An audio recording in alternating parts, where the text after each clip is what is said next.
But let's take a look at this.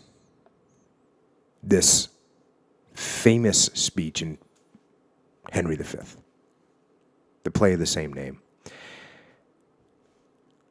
And I'm going to lead into it a little bit, just to kind of at least set the context of what's happening. And as I went into my notes, just the opening, when you've got this guy that kind of comes out and describes to you what's going to happen in the play,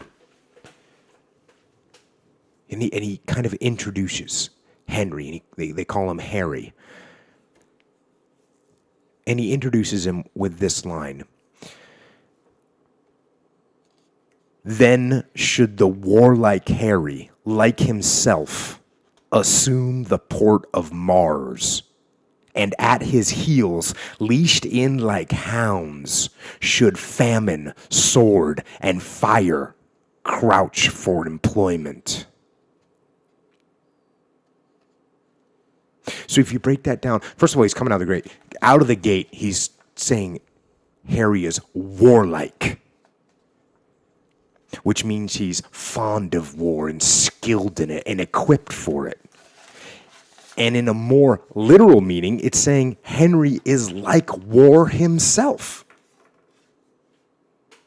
which means he has the complexities and the youth and the mayhem and the chaos inside himself. And then it goes on to say that he should assume the port of Mars, which means he should take on the bearing of Mars, which is the Roman god of war. And at his heels, so down now by his feet, leashed in like hounds. So you got dogs, angry dogs on leashes.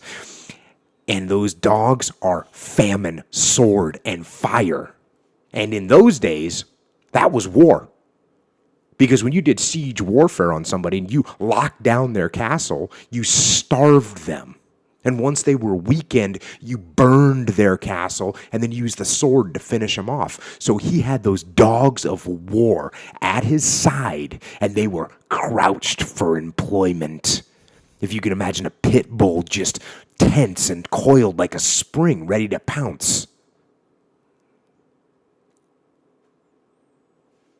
That's the opening to describe Henry.